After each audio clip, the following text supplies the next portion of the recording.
What's up, everybody? Welcome to System Crafters Live, our weekly System Crafters community live stream where we discuss interesting topics like the one we're going to discuss today, and also just hang out and chat a little bit because it's Friday and it's the end of the week, and hopefully people are looking forward to the weekend.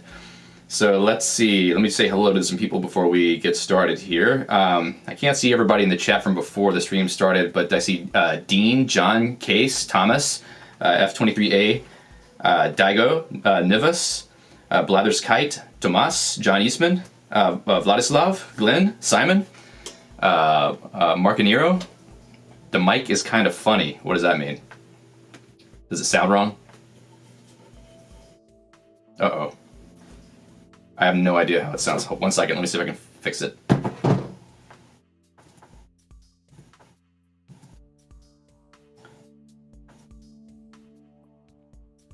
Checking my OBS settings. What does it sound like?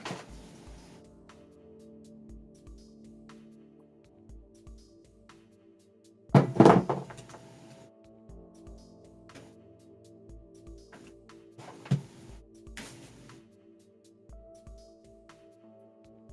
right, I'm gonna listen to my own stream now.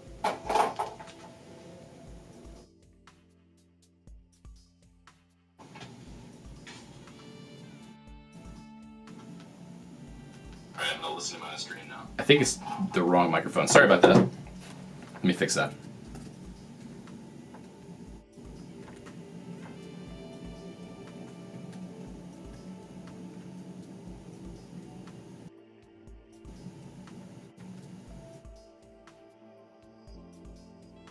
How about now? Is that better?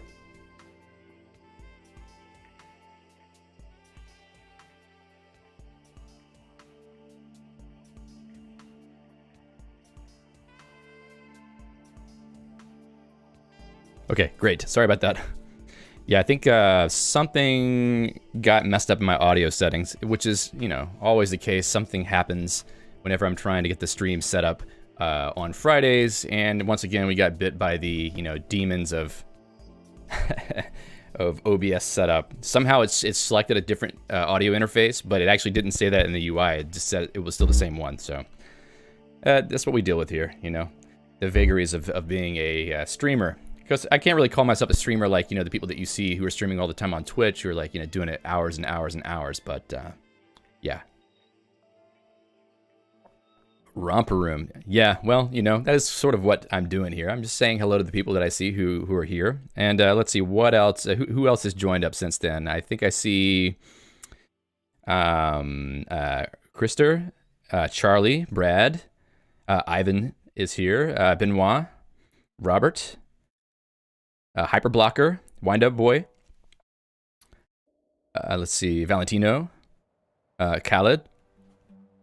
Cool, yeah. Oh, the mug, you like that, huh? That's on the System Crafter store there. So if you like that, we should check it out. But I'm going to actually, oh crap! Thank you for telling me, Mark. Apparently, I did a little copy pasta here and didn't actually fix this. So this is now September 3rd. Yeah, so obviously I can't keep track of time, and I'm also in a hurry making these things, and I don't do it correctly. There's been plenty of times where I put the wrong date on the thumbnail for the stream too, which has been a lot of fun. Hey, Astrocat and Zell, Sachin.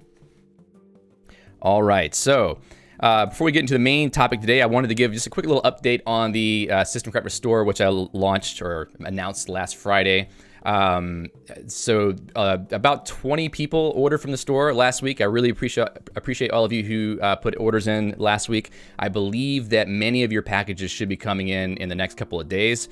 So I'm really excited to see, what you think about the stuff that you got. And also, I would love to see pictures of what you got. If you want to share a picture with me, either you can post it in the general channel of the System Crafters Discord, or if you post it to Twitter or something, just tag System Crafters, or just send it to me directly, whatever you want. I'd love to see what the quality of the things looks like from the people getting it from the different distribution centers in the world, because I don't really know what the quality is going to be like in Europe or in Canada. I do know what the quality is like from Canada now, because Benoit sent me a picture, but all I've seen so far is the US printing quality. So I would be very happy to see what everybody else thinks. Also, I appreciate Tatomag for giving me some feedback from his partner, who apparently is in the printing industry, and has some feedback, which was really helpful. So that's great. So let's see what else about that. And also, if any of you have checked out the site and had any kind of feedback about the site itself, or about anything you saw there, please definitely send me an email or like a private message or anything if you have any specific feedback, because I would love to hear it. I want to make sure that everybody's happy with what they see there on the site. Bike jersey win. Well, I hadn't considered it because I'm not much of a cyclist, but I would definitely consider making one. It might be kind of cool. I would have to probably get help from a designer on that one, at least, because they're a little bit more involved, like with the wraparound printing and stuff, probably. Ivan says, you're touching wire sometimes and it causes buzz or something. Yeah, the contact of this microphone has a little bit of a short, I think, so I might need to replace this mic at some point. So yeah, the site is store.systemcrafters.net. If you haven't seen that yet, actually, let me just put that down here. You'll probably get spammed in the chat by the Nightbot anyway, but store.systemcrafters.net. And yeah, I'm really happy with what I've seen so far. I'm actually getting a hoodie today. I'd ordered one. Apparently, for some reason, the hoodies have been taking longer than the other items to be prepared. I don't know if they're having a shortage or something on the hoodies, but I know that some people are getting them delivered today, so that's great. All right, next thing, some other general news. So we had a stream on Wednesday, the first sort of hack session stream. That's what I'm calling it right now. I might rename that at some point. But the idea is that the Friday streams are better for us to have more sort of like higher level discussions, community discussions, and even some topics that require a little bit of coding, but more towards the configuration end. I wanted to have a separate stream series that would allow me to do more actual live coding and getting sort of deeper into the technical details for the people who are interested in that type of thing. So we started one this Wednesday to look into the internals of EXWM and try to understand how it works, leading up to us trying to do some contributions to it. And I felt that it went really well. There were quite a lot of people there, surprisingly. There were more than I expected, so I was very thankful for that. But I think we learned a few things, and I enjoyed it, so I'm looking forward to doing it again next Wednesday. I'm going to try to keep to a Wednesday schedule on that one and still do the same streams on Fridays, or these type of streams on Fridays. We'll see how easy it is for me to do another stream every Wednesday. I'll do the best I can, but I want to do it because I enjoyed doing that one. And I think we're going to actually be able to make some progress pretty quickly on making some contributions to EXWM. Also, I want to say that I have started the process of trying to get the Free Software Foundation copyright assignment so that I can make contributions to both Emacs and EXWM. I've got the forms I need to fill out. I also have to get my employer to sign something. That's the part that I'm the most concerned about, but we'll see how that goes. It may take me a little while to get everything done because I'm kind of waiting a little bit before I start asking my employer about it for some other timing of things, but I hope that I'll be able to get approved to do contributions to Emacs and EXWM so that we can contribute directly to the actual repo itself and not have to fork it or do any of the things that I mentioned last Friday. But yeah, that was a lot of fun. I'm looking forward to doing that again. Also, this week I had intended to get a video out about rebase in Magit, and I've got it probably halfway complete. There was more preparation needed for it than I thought, because if you want to show how to do git rebase, you kind of need to set up a test repository and have a certain set of commits that you've kind of created on purpose to demonstrate the different types of things you would want to do with git rebase. So took a little bit more time than I thought, and then I got busy with other things with work and with personal stuff this week, so didn't get a chance to get back to that. However, I think I'll get that recorded on Monday and posted on Tuesday of next week, so keep a lookout for that. So we'll have a video on Tuesday, a stream on Wednesday, a stream on Friday, I think, if all goes well.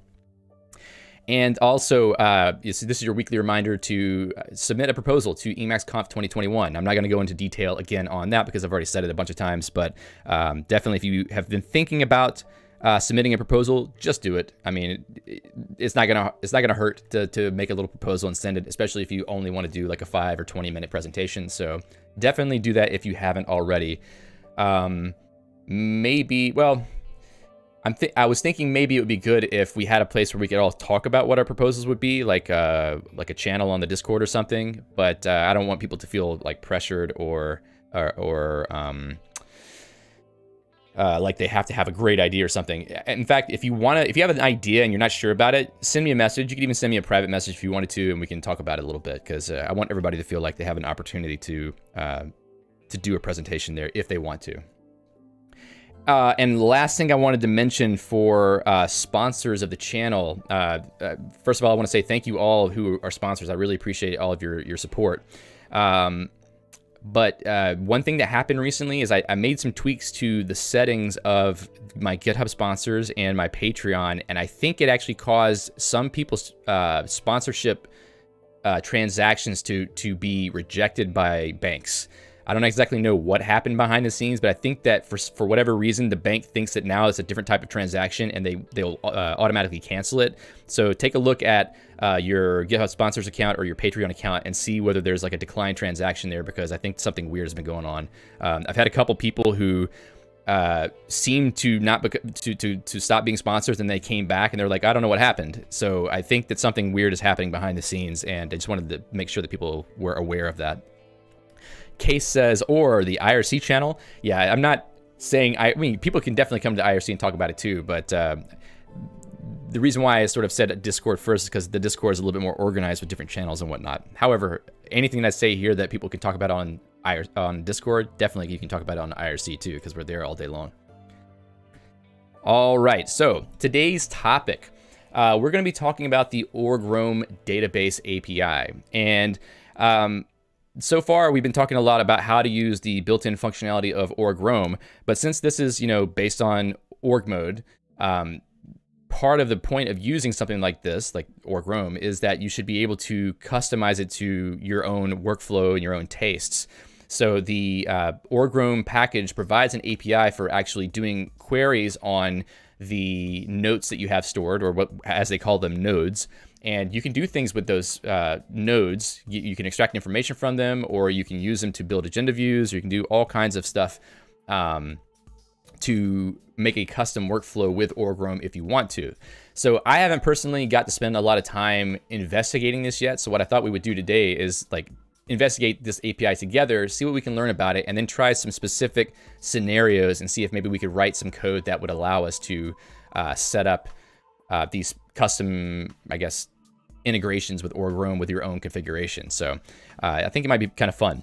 The primary function that you're going to want to know about for this is the OrgRoam DB query function, in which this basically is just doing a request to a database that OrgRoam is using to store all this information. So OrgRoam uses a package called Emacs SQL, and Emacs SQLite, I think, is like a side package for that, to create a SQL database, or a local file SQL database on your system to store all the information about all of your notes, or at least the ones that are considered nodes, so that OrgRoam itself can query it very efficiently, and also so that you can query everything efficiently.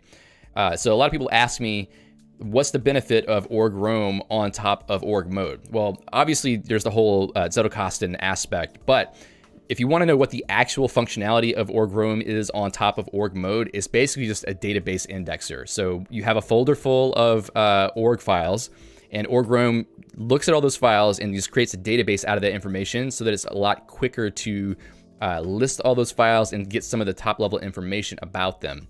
And we're going to take a look at the schemas for the OrgRoam database, so we can see what kind of information it's storing and see how we might be able to exploit that for our own custom workflow integrations. So the last thing I'll say on this slide is that if you're looking for these functions, sometimes if you haven't used OrgRoam in your session yet and it hasn't been auto-loaded, you may need to use require OrgRoam node. This basically the OrgRoam node feature or package or module. I'm not exactly sure the right terminology for that, but basically that's a file that's inside of the org roam package that you need to load up that has all these DB functions. Now, if you are in a session and you've already run like, was it org roam node find or something like that, I think everything would be auto-loaded, so you won't have to do this. But just keep this in mind in case you try to find these functions in your Emacs config and you don't see them. It's because you need to load this package. So I'm going to try to open up a separate Emacs config here, and I'm really hoping that I don't get hit by this EXWM bug that's been dogging me lately, because if it does, then I'm going to have to kill the stream. But let's see. And the reason why I'm worried about this is sometimes when X windows pop up, I lose the ability to use my keyboard and mouse, but maybe it won't happen right now. Fingers crossed, everyone. So first of all, let's try Emacs with profile bear. And we'll get Emacs to pop up here. Looking good so far. I don't know why it's taking so long for that. Oh, you know what? All right, cool. I think everything's going to be fine. So I want to set my Emacs load path to something else. This is just a, well, maybe that's the right way to do it. How about this? We'll see if I'm doing the right thing or the wrong thing. I'm going to do a Geeks environment, pure, ad hoc, Emacs. I think that should be enough. And git. Let's see what happens with this. So I'm basically trying to get a pure Emacs session so that it doesn't pull anything from my own environment, just that we see things as they are based on what it would be in a clean configuration. And in fact, maybe I should pull this over to the other screen too. Here, let's do this. All right, so now let's run Emacs with profile bear. This could be a total disaster. Failed to run find, of course. Yeah, this may not work this way, so how about, let me just do it the way that I know this is going to work. Export, Emacs load path. Yeah, let's just do it this way. Just so we don't run into issues. So now it wants to build a bunch of packages. Hopefully it's not going to do native compilation, but it might. We're going to find out in just a second. There's not that much stuff in this config. And also, if you have any thoughts about how this stuff could be used, please pipe up at any time and let me know, because we are going to. I have some ideas already for how this might be used, but I can't think of everything myself necessarily. So if you have ideas, please let me know. Nils says, can you have links in headlines? It worked in org roam v1. Now I get an error. I don't know. I've never actually tried it, but we can give it a shot. I guess the question is whether the headline is itself also a node or if it's just a normal headline. All right, so let me do a check really quick. Control HF, and we're going to look for org roam db. Yeah, so as I said, we're looking for the org roam db query function, but it's not here in this list, and that's because we need to load that package. So if you look at the functions we did see, org roam db, these are actually auto-load functions because they're, I think they're interactive functions that are meant to be called by the user. So they show up in this list even though the org roam package has not been loaded yet. And I think even if I do this, require org roam, it should work. So if I require org roam, oh, I forgot I don't have the config here. Let me fix that too. Wind Up Boy says, are the chat channels being synced to the various stream sources? You know, I did not set that up. Let me see if I can do that right now. If I can set up relay.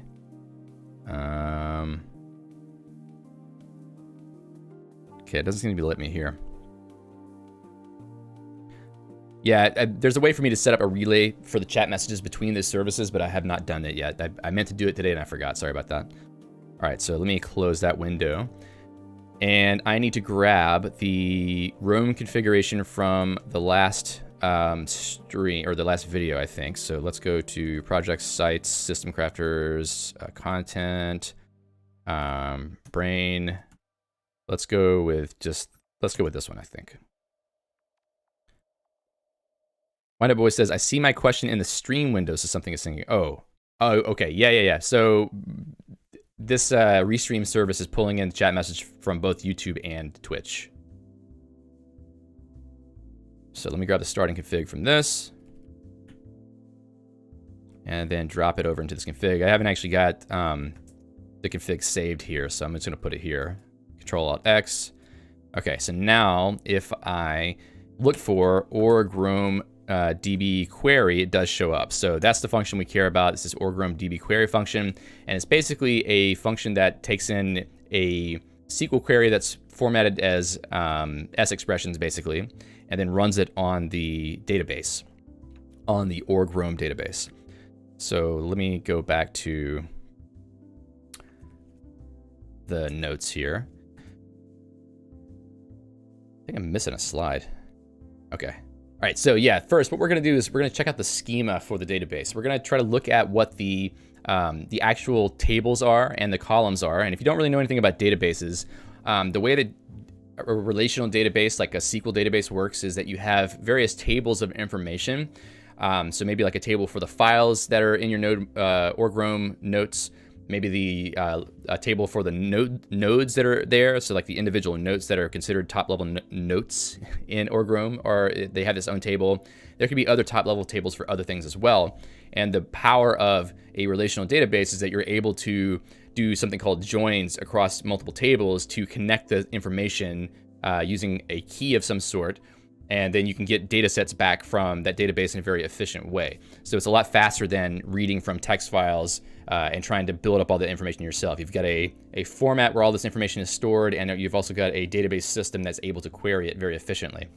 So when we look at this org roam db.el, we're going to see what the actual schema or the description of what these tables contain, so that we know what we have access to when we start doing queries against it. So let's jump into that. In fact, I'll do it this way. I'll load it from here, org roam db query. Oh, let me require it here too. Require org roam. All right, then org roam db query. And then I'm just using this to quickly jump over to the org roam db.el file. Let me close this out or jump back to the Firefox window. Org roam db.el. Okay.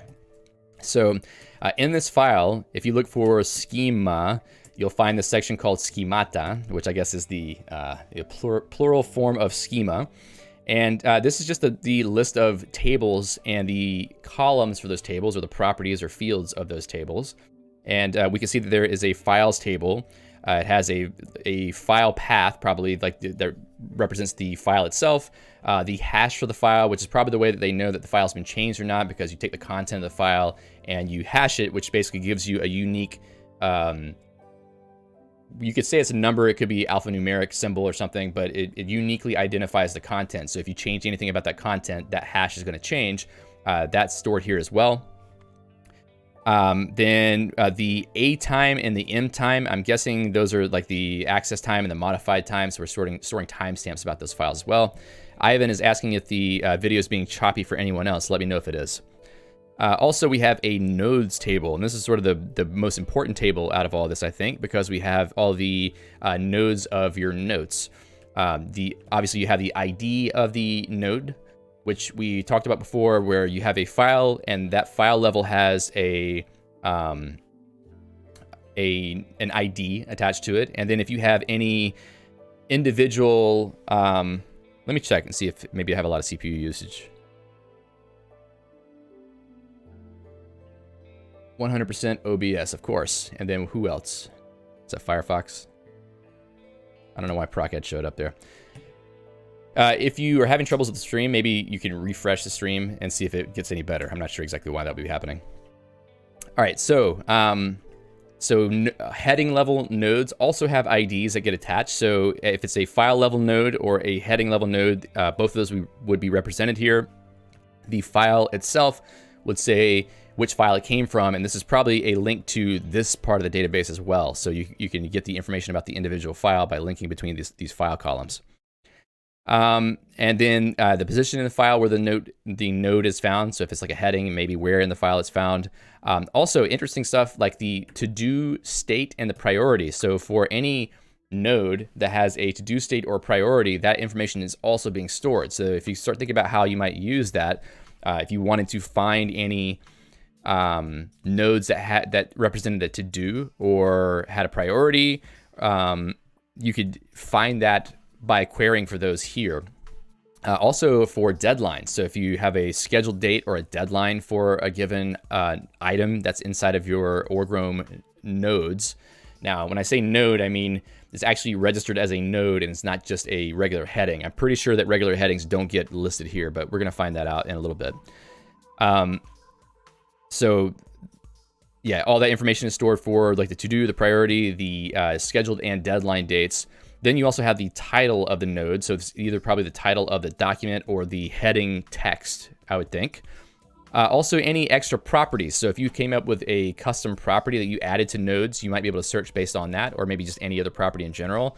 I don't know exactly how that's stored. It may be like an S expression that you could use, or like an A list. But we'll have to take a look at that and see if there's anything useful there.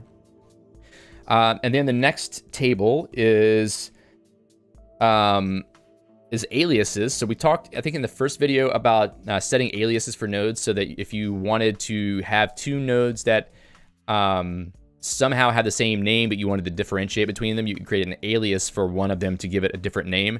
So there's a table of aliases here that are keyed by the node ID, and then that we can get all the aliases for a specific node. That's probably not going to be as useful to us. A couple of things here that are kind of interesting for anybody who's doing bibliographies or writing research papers. There's a citations table and a refs table, and I think these are related to like orgref. I'm not exactly sure the full details of that, but I know that recently org-roam got some extra support for things like orgref and something else as well. There's another package I think that it might be related to, but we can take a look at this, but I don't know as much about those packages, so I might not be able to give any useful tips there. Also, tags. So tags are going to be a really important one, and you could put whatever tags you want on your nodes, and if you can search for all nodes by tags, then you have the ability to come up with your own sort of categorization of all your notes, so that you can query for certain ones that you want. And there's definitely some possible use cases for this, and we're going to try to look into that a little bit. Edda says, does this get stored as a file in the room folder? It does get stored somewhere. I'll show you where that is in just a second. And there's also the set of links. That's another table. So basically, if you have a document that has links to other nodes, then it has to store that information so it can build the backlinks buffer, or so that you can get these nice UIs like the org-roam UI, where you have like the graph of all the connections between all the nodes.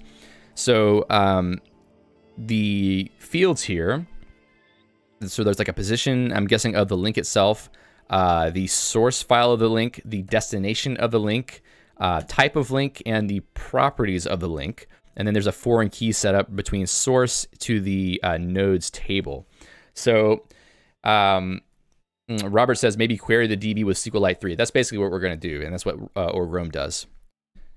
But they do it through a library that does the interface for them.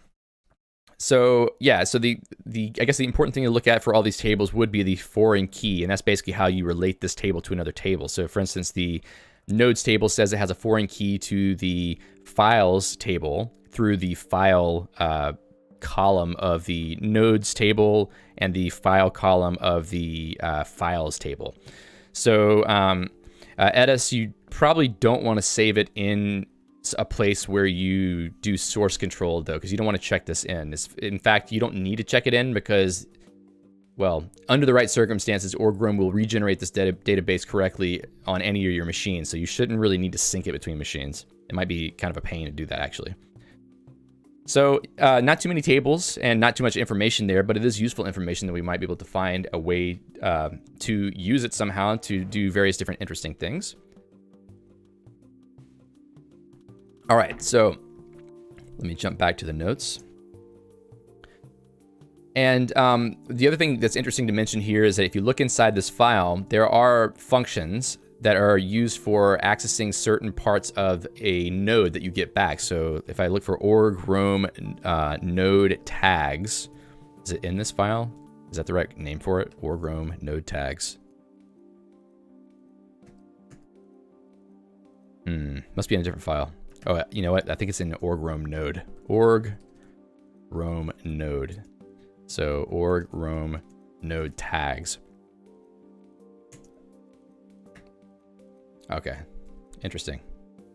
Oh, you know what? I think it's because it's a property. So one aspect of this code that we haven't really discussed on this channel is that a lot of larger Emacs Lisp packages are using a common Lisp compatibility library, basically, that gives you extra functionality in Emacs Lisp. And one of those things is being able to set up a class that has properties. So you're going to see a lot of things like functions that get defined that you don't really see where they get defined in the code because they're actually being defined by this common Lisp layer. Org Rome node tags. So if I look this up, let me see if I can move this over. Helpful node tags. Okay.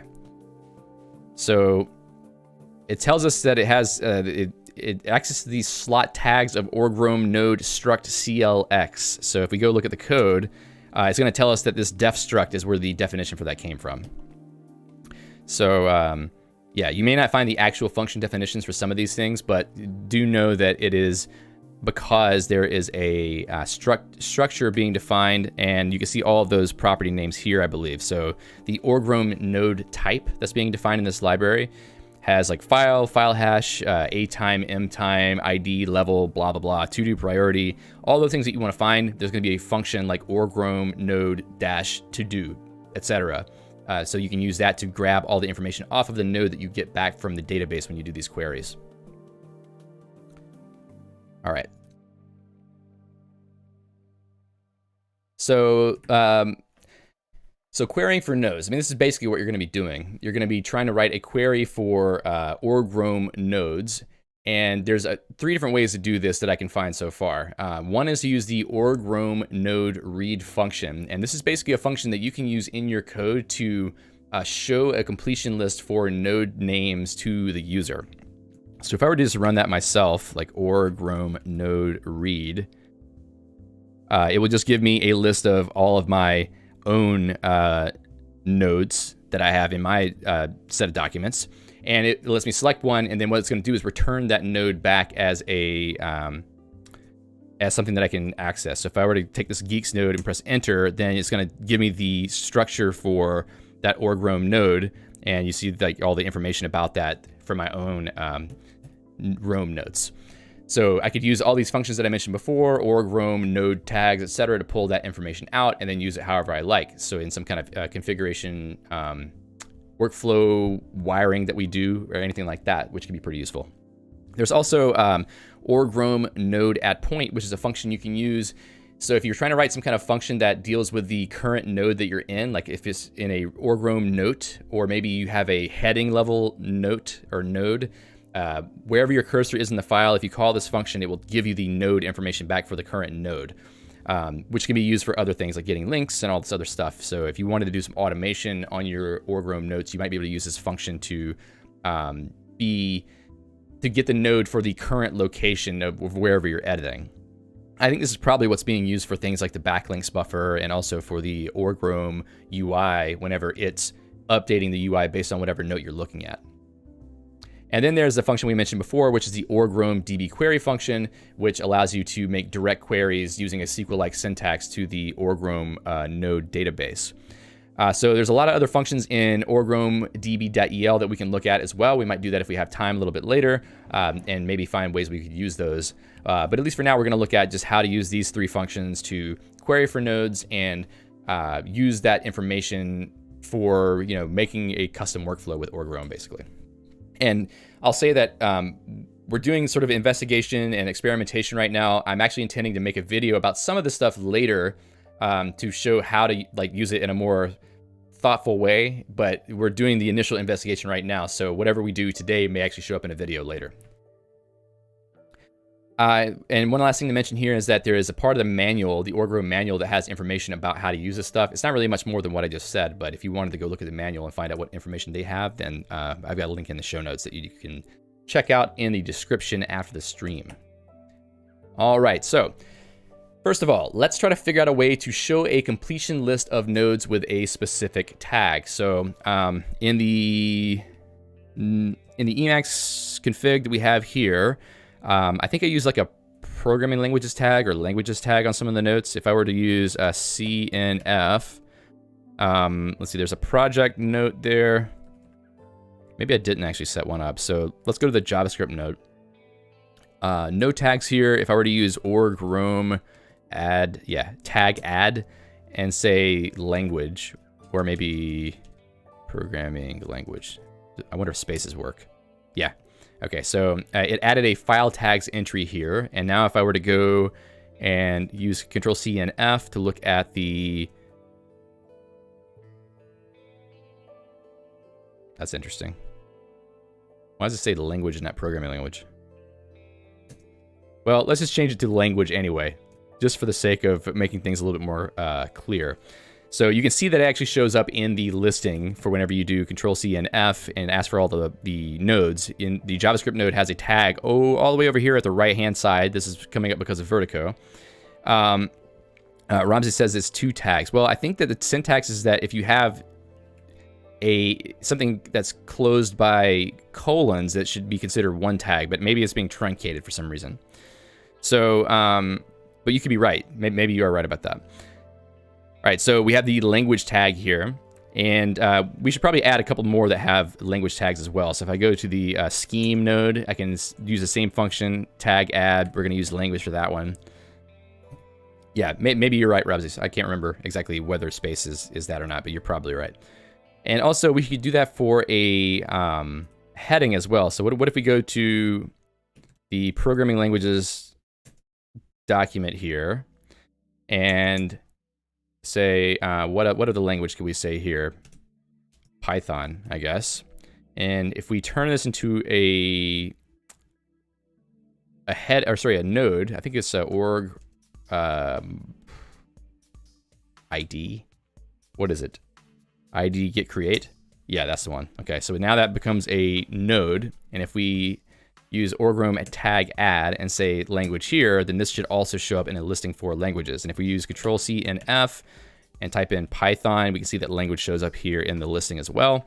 So at least we know that in the normal way of querying for nodes using Control-C and F, you will see those tags there. But now what we want to do is get a list containing only the entries that have that tag.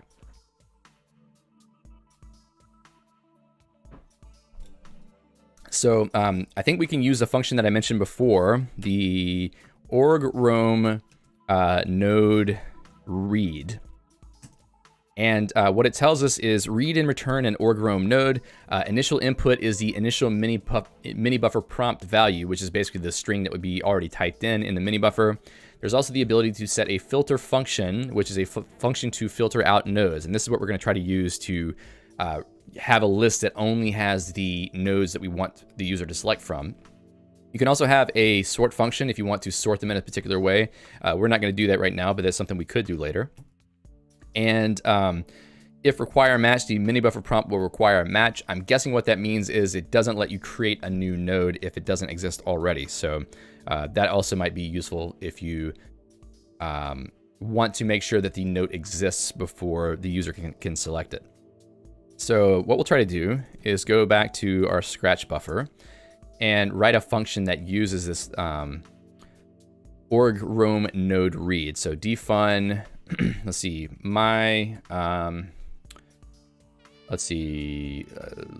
org roam list languages, or select language. We'll just call it that for now. It's not a great name, but we'll go with that. And we can say org roam node read. And if we just call that, in fact, let me make this interactive. We can say org roam select language, and it will just give us the full list of nodes because we haven't actually filtered anything yet. So what we want to do is pass in a parameter. Let me do this really quickly. I'm going to jump back to the help for that. So the first parameter is initial input. We're going to give that a nil because we don't want there to be an initial input yet. And the second is the filter function. So I think we could just be able to pass a lambda in here. And my guess is that it's going to take a node. So first of all, let's just write out what the node is. It'd be interesting to find out what this is. So message, node, and then I can probably use org roam node title, I guess. We'll find out whether that works. Actually, I can just check it. Yep, that exists. And pass node into that, and we should be able to write out a message about what node we're looking at. So we should see in the messages buffer all the nodes because we're trying to filter them. I probably need to return something here actually. So I'm guessing that since this is a predicate, it says, and when nil is returned, the node will be filtered out. So I probably should return true in this function. So let me just return t here. Whoops, I don't want to save that yet. Okay, so now let's try. I'm gonna pull up the messages buffer here. Whoops, let's go messages. Come on. Oh, I've got different key binding set up here. This is gonna drive me nuts. All right, let's do that one more time. Control X B, messages, thank you. And now we're gonna run org select language. And now we see our language listing pop up again, but we can see now that the list of nodes did get printed out to the messages buffer as we use this message command. So we know that we have each node and we can do whatever we want with each node. So what we can do is try to make some kind of check.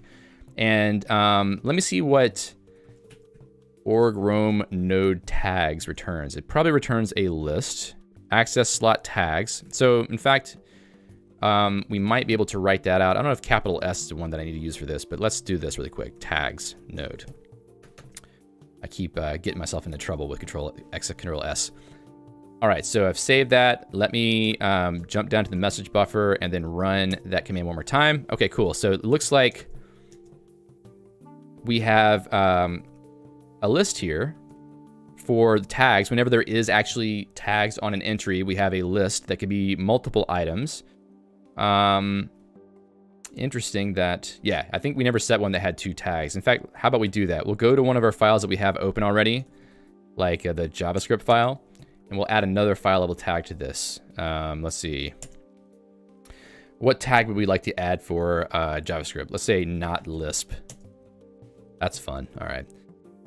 So I'll save that, and then I can run select language again.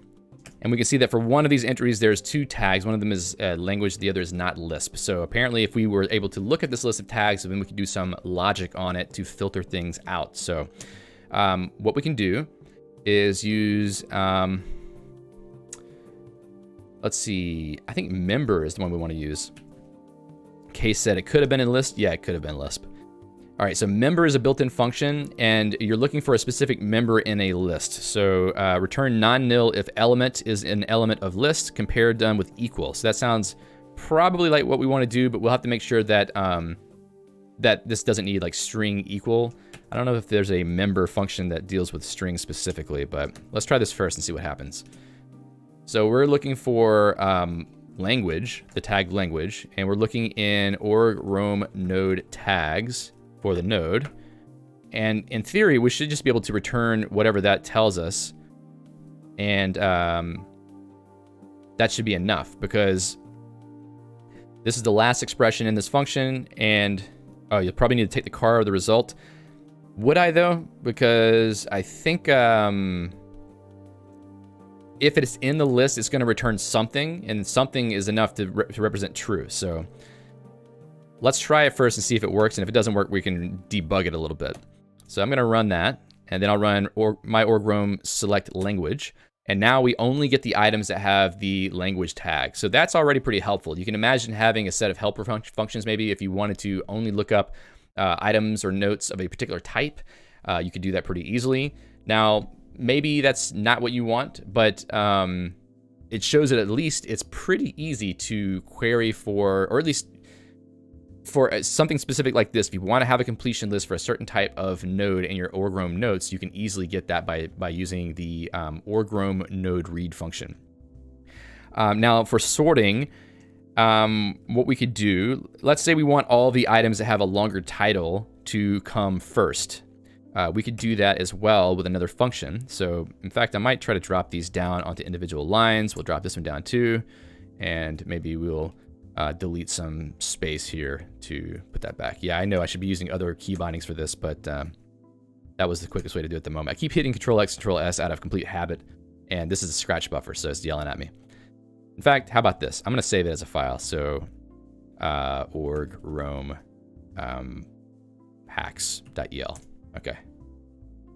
Give me a break. Let's grab all this and copy it there. Okay. Cool. So now, what we want to do is put in the next parameter to this function, which is sort function. So actually, I probably should have looked at that really quick to make sure that we know what we need to return. See org roam node read sort by file mtime for a example sort function. So it looks like the default sort potentially is done based on modified time, which might be pretty useful. And we're going to look at the definition for this function. So sort files modified more recently are shown first. So it's basically just a simple less than or greater than, and I think you return true if the first item, the first parameter is less than the second parameter, which seems pretty common for sorting functions. Bulbous Bullfrog says, I wonder if you could sort by note content length. Does it actually contain that? That might be interesting. Tom says, nested Emacs doesn't exist. It can't hurt you. Nested Emacs, yeah. Well, nested Emacs does have its own problems, especially if you're using different key binding setup and your muscle memory starts going crazy. All right, so second function here. I think that right here is where I should put that. Lambda node. And then what we're going to do is check less than, is it string length? Or is it just plain old length? Return the length of the vector list string or string sequence. Okay, so length is good enough. So length, org roam, oh, actually node A, node B. Okay, so org roam node title, node A. And we're gonna put, whoa, what did I just do there? Yank, thank you. I really need like a Lispy setup here, I think. So this is gonna check the lengths of, make sure we get that right too. It's gonna check the lengths of both of the titles of node A versus node B. And if one is less than the other, it's gonna return true. Actually, in this case, we want it to be greater than. So we want the longer titles to come first and the shorter titles to come last. So what I'm gonna do is evaluate this function one more time and run org, whoa, okay, hold on a second. Wrong type argument, org roam node. I'll have to see what the problem is there. JavaScript language, not Lisp.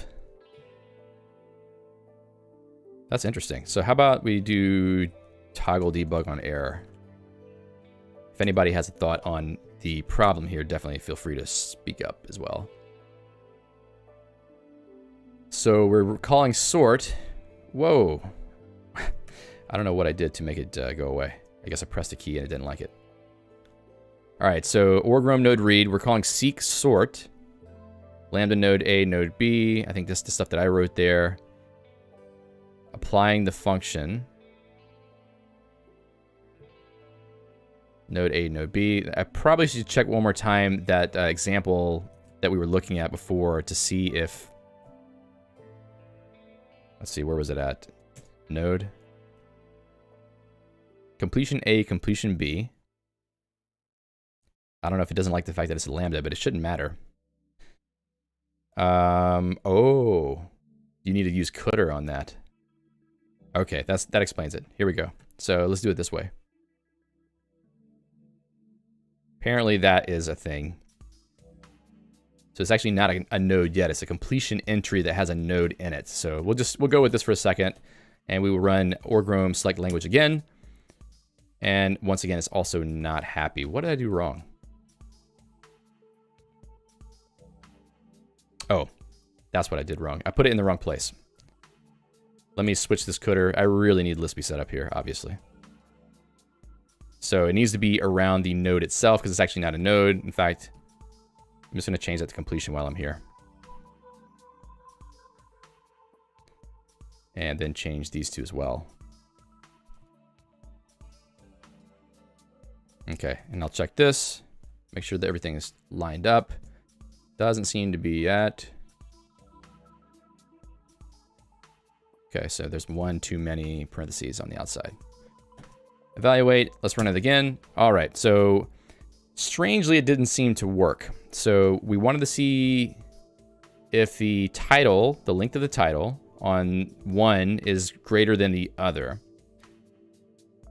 It seems to have sorted correctly if in the opposite sense all the way up until JavaScript here. Let me just change this then and see if this actually helps. Same result. That doesn't make any sense at all. Time less p. This probably just returns true or false, right? Return non-nil if time value a is less than time value b. Well, you know, let's just try this for a second. We won't belabor the point too much. Length. And we'll grab the length of the first one. See what it tells us. And run it one more time. And then let's go check the messages buffer. So there are lengths. I don't know why it doesn't seem to work, because that should be returning something. It's a less than operation. Let's double check. Return t if each arg is less than the next arg. If each arg is less than the next arg, yeah.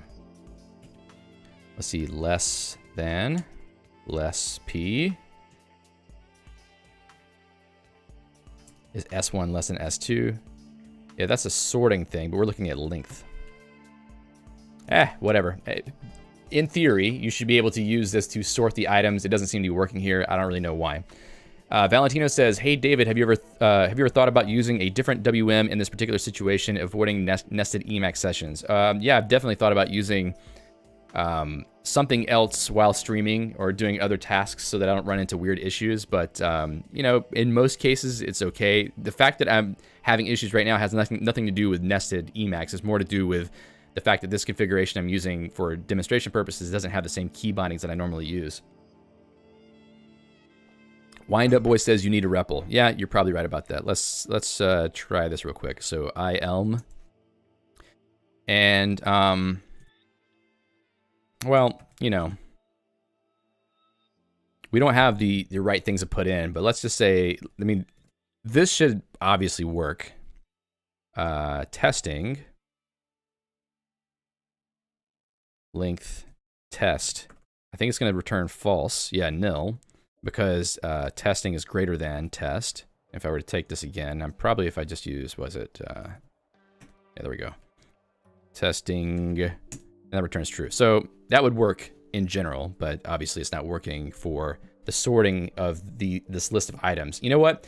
I'll bet that Vertigo may be doing something here. I'm not exactly sure about that, but there may be some other sorting at play that I don't have control over. So, but anyway, the point being that we can actually cause it to show a list that only has items that are tagged a certain way. You can do the same thing with to-do items or anything else if you wanted to. Let's see. There was something else I just had a thought about. Oh, right. So we wanted to make that distinction between require match being true or nil in this case. So if I were to run this function, let me evaluate it one more time. So I'm going to run the function and I'm going to type in, what's another programming language? What's it called? Nim. If I press enter, well, it returns nil. So if I were to pass, is that the right place? Here, this is the one, nil. If I pass, no, nil is gonna be the default. So I wanna require a match. So let's try that one more time. Let's run it. If I type nim, yeah, okay, match require. So it basically tells the completion system to require a match. So I guess the difference here is that if you don't require a match, you might get nothing returned if you type in a name that doesn't actually exist. So if your use case is that you're trying to write a completion function that returns a specific set of items, you probably do want to set t at the end here because you're trying to get one that exists already and not just get some bogus result. So let me see what's next in the list. What did I do here?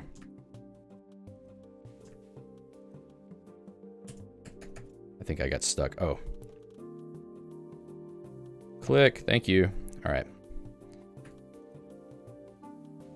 There we go. I got stuck in the mini buffer. Okay, so let's look at the stuff here. Let me copy that code actually so that we'll have it in the show notes. I'll just copy what we wrote so far. And as you remember, the sorting didn't work so well, but at least you should be able to give it a shot yourself and try it and see if it works for you. All right. So then let's move on to the next thing. So building an agenda from tagged nodes. I think that's the next thing I wanted to talk about. So this is something that actually could be very, very useful. If you wanted to build an agenda view in org mode out of a set of your nodes or your notes, basically. For instance, if you have a bunch of notes that are tagged as project, or maybe tagged with some specific other tag where you want to build a specific agenda view out of that. Like let's say you have notes that are related to your dissertation and you want an agenda view that shows all of the tasks from all the notes that are related to your dissertation. You could do that. So what we're going to do is try to query for those things using the org roam db query function, because we can't use the function we just looked at, because that function is actually for showing a list of items to the user so that users can select one. But we want something that's a little bit more automated that gives us the ability to ask for whatever nodes we want. So this may take a little bit of experimentation, but we're going to give it a shot. And maybe we can start here as well in the REPL. So org roam db query. Let me pull up the docs for that. Actually, I think the docs are kind of useless. How about this? Emacs. Let me go about this a better way. Org roam db query. And I want to look at the documentation. So we're applying the Emacs SQL function to the arguments. Let's look up this function. Not documented. This is a generic function. Send a SQL S expression to connection. So what I'm trying to find is what is the actual S expression syntax for database queries. And so far, I'm not seeing anything on that, but maybe if we go look at the Emacs SQL documentation, we will find something. And we'll wait for it to pull up. Okay, so here's some example usages. That's actually kind of useful. And I'll drop a link to that in the show notes. So the Emacs SQL, oh boy. README. All right, so select. So we have select queries from a table. And if you haven't done SQL before, then you might learn a little bit about SQL today. But if you have done SQL before, these would look pretty familiar to you. So it seems to be we're passing in a vector with keywords that represent certain parts of a SQL query. Select is a keyword, from is a keyword, where is a keyword, etc. And apparently with the where clause, we can use our own logic, which is kind of helpful. We may want to do a join though. Let me see if there's a way to do joins. In fact, we might be able to do that or get some inspiration by looking up some of the code inside of the DB library. Let me jump to the other Emacs. So org roam db query. Let's go to org roam node. So org roam db query. All right, so read completions, select, so selecting a certain set of columns from the refs table. So we don't want that. But let's see, left join. Read node from ref, read completions. How about tags? Org roam db query, select tag from tags where, you know, this is a lot of joins. I don't know if we should actually do it this way, but let me look and see what they're doing first, and then we'll decide how we want to approach this, because it would be nice if we didn't have to do joins ourselves. Oh, actually, yeah, that's right. Okay, so select tag from tags where node ID equals blah, and then we pass in that as a parameter. Seems there's a way to put parameters into the query syntax. So we want all nodes that have a specific tag. Now, what I'm wondering is if there's a way to just get all of the nodes in general. Yeah, so it seems like there is a function you can call, which is org-roam node list. And they seem to be passing in a very specific query here. Oh boy, that's pretty long. So tag, yeah, tags as tag. And a few left joins in, so they're pulling in all the information together and then putting the object together. So they're creating an org-roam node from all the information. Okay. Well, it would certainly be useful to use this first. So how about we try this first? Maybe we won't need to do the actual DB query. It is possible you could do the DB query, but and it might be more efficient even to do the DB query if you had many notes. But if you don't have it, then you could probably just use this org-roam node list. So how about that? Let's just try that really quickly. So we're going to jump back to our hacks function or hacks file, defun my org-roam get project notes function. And we're going to try first using, what was that we found? It was org-roam node list, org-roam node list. And I think there's a function for mapping over a set of items that's built in, map car. Apply function to each element of sequence and make a list of the results. Is that what we want? Apply function to each element of sequence. List as long as sequence. Okay, yeah, that makes sense. There's also filter that we want to do, but that's not what I'm concerned with right now. Actually, what I want to do is get back all the titles of each node. So map car, and we're going to call lambda node. And we're going to have that return the org-roam node title for that node. And then we're passing in the list of nodes that are returned back from that. So I'll make that interactive also. Control-Alt-X to evaluate that. And then we're going to call org-roam, what's it called, get project notes. So let's go to the messages buffer. And now, okay, so it didn't write anything out. Oh. That's because I never did a message on that. So I guess I could have just written it out at that moment too. Yeah, there's not an easy way to do that. That's fine. Let's do it this way. Run it one more time. Okay, so now you see that we got a list of all the notes that we have. And since there's not that many notes in this particular org-roam database, there's not that many items that come back. So if we wanted to, we can filter this list down based on the tags that are available on each node, similarly to how we do it here. So we just need a lambda function that can do that. In fact, we can do a little helper here. My org-roam tag filter, tag name. And then what we'll do is return a lambda function that is pre-configured to use the tag name.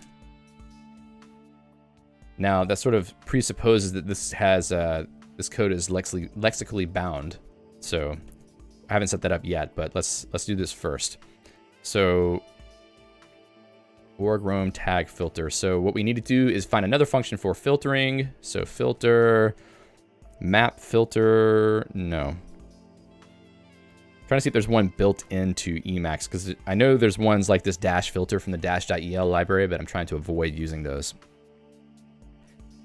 Obviously, I could also just make another list, but that's a little bit cheap, I think. Neurotransmission says, if slurping and barfing working better for R, I would use it more, but you definitely should you Lisper. Yeah. Let's see. Let's consult the docs. Emacs Lisp filter function. There's got to be one built in for that. Filter function in Emacs Lisp. Yeah, I mean, I guess if I have to use cllib, sure. Oh, remove if not. Cool. Remove if. That doesn't seem to be built in. Wind Up Boy says, I've become very attached to structured editing for Lisp with paredit. Yeah, I use Lispy for that, and I'm kind of wishing I had it set up right now.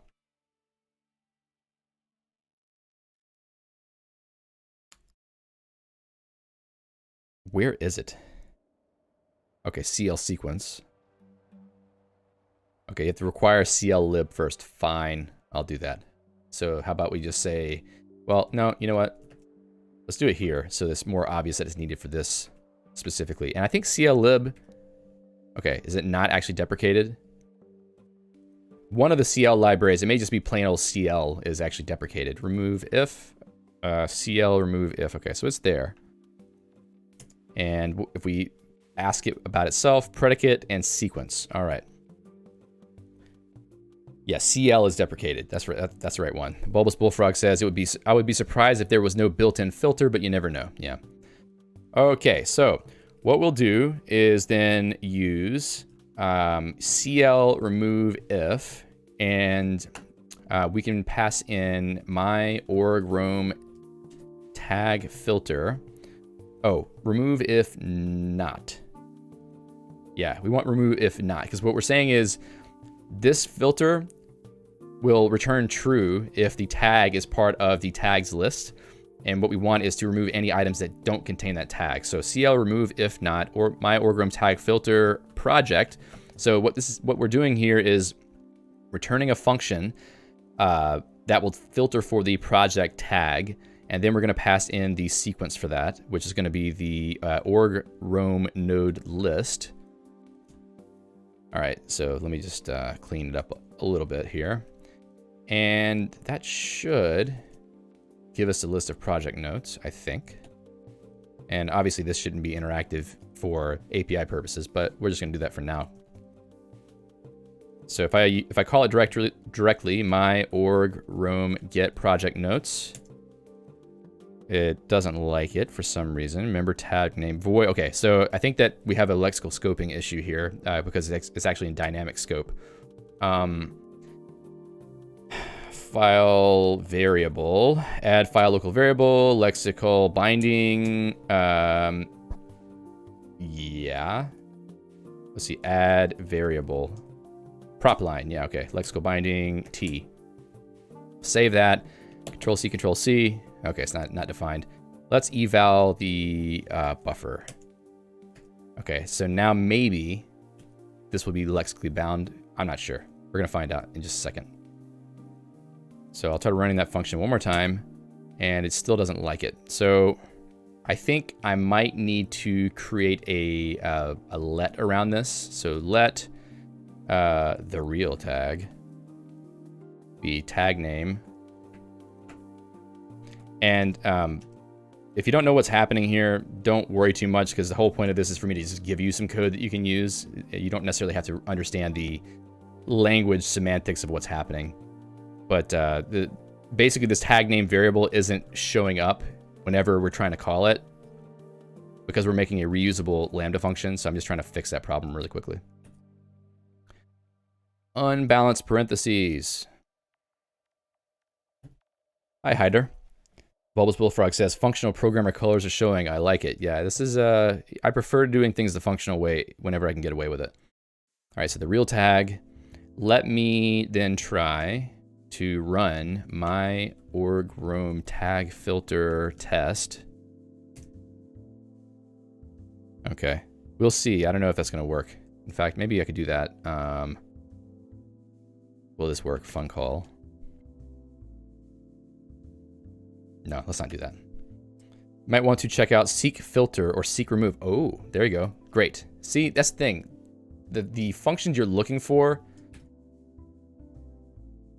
don't show up sometimes the first time you look at it. Okay, so this is seek.el. I think that is built in. Yeah, I'm pretty sure seek.el is built into Emacs. Let's see, Emacs seek.el. Sequences. Okay, yeah, definitely it's built in. It's part of the manual. Thank you for that. I appreciate that. Okay, so I'll change it to that in just a second once I get this working first. So let's try one more time to run. Nope, that's the wrong one. Run this get project notes. Entering debugger again. Doesn't like it. Void variable the real tag. So I'm doing something wrong with the scoping here. what I'm going to do instead is just not use this helper function for right now, and I'll just copy the code directly. And maybe we can go back to that later because I don't want to derail things too much. All right, so I'll put that there. And then for this, we're going to say project specifically.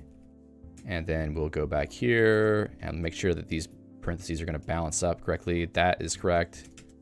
I think that is correct also, if I can take off that crap at the end. Okay. And now let's run it one more time. All right, so now we do get a list of nodes. And let's try this. I actually probably want to get the file names from those. So for each, after we have removed, in fact, let's try the thing that Frederick told us about. So seek remove, or seek filter. Let's check the docs for that function really quick. Return a list of all elements for which the predicate is non-nil. So that seems to be what we want. Oh, and let me double check the order. Okay, predicate is first and then sequence. That should work for this. We'll try running it one more time. And we do get the same set of notes, it seems. Cool, great. Seek filter is awesome. Let's take this out of here. I mean, it may be the case that you still need to require seek, though. I don't know. Sometimes these things aren't automatically loaded at startup. All right, so now we want to map this result. So we can use mapcar here. And if I remember correctly, mapcar takes the function first also. And come on, close. Thank you. All right. I think I can pass in org roam node title directly here and say I always want to run org roam node title on everything that comes back from the seek filter. Let's pop this over a little bit, add a closing parenthesis around, oops, hold on one second. Yeah, this needs to be a part of that too. Yes, so now we have, that needs to be here. Yep. All right. So now what I need to do is run this one more time, and hopefully we're gonna get the titles back for all the notes. Okay, so mesh, and I think mesh is the only one that actually has a project tag at the moment. If we were to use Control-C and F, type in proj, then yeah, mesh is the only one that shows up that has project, but we can try to add a couple more things. Let's see,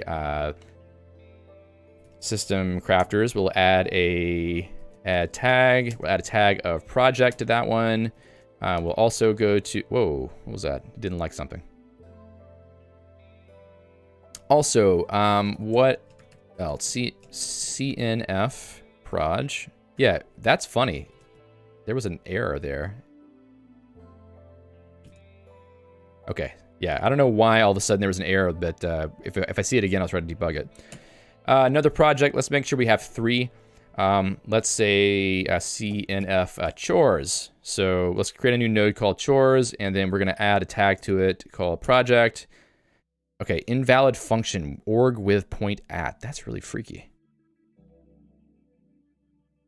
I wonder if I had it in a certain location in the file that that function didn't work or something.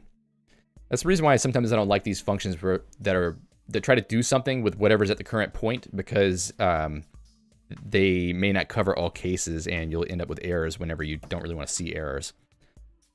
All right, so how about this? I'm gonna make a to-do here. Clean the yard, and then I'll set a deadline for, let's see, tomorrow. How about that? So I'm just trying to put something in here that's gonna show up in the agenda. And also, I've been asked this question a couple of times before, and I don't know the answer to it, but why does this come up as orange here? I don't know. Let's see, describe face. Will it tell me what the face is? Bookmark face. So apparently what's happening is org roam is creating a bookmark whenever you create a node, and maybe from a capture template. So somehow there's a bookmark getting created, which is kind of weird. Daryl says the Vulpea project by D12 Frosted is a good ref for querying Roam. Yeah, actually, D12 Frosted's blog is the place where I actually learned about this idea of querying the Roam nodes directly, and building an agenda out of them, because there was a blog post that he had about that. And in fact, I think that that was part of the inspiration for what happened with Org Roam v2, where they focus more on providing a low-level API for querying the database so that extensions can be built on top, because I think they realized that that's actually a pretty powerful way to use it. So kudos to D12 Frosted for that. All right. So we've saved this. I believe if we pull up our nodes list, we'll have 3 projects now. Do you have a link to the blog post? Let's see. D12 Frosted Org Roam Agenda. Let's see if I can find it. Dynamic and fast agenda. I think this is the one. Now, obviously, this was written in January, and I think it's related to Org Roam v1, but the concepts still apply, so it should be fine. However, the code that you see may be different. Oh, actually, maybe it's been updated since then. What about this Vulpia? Okay, anyway. So what we're going to do is go back to our hacks.el and, whoa, I think I did something. Okay, I've got caps lock stuck. Great. All right, so I think we're good here, right? All right.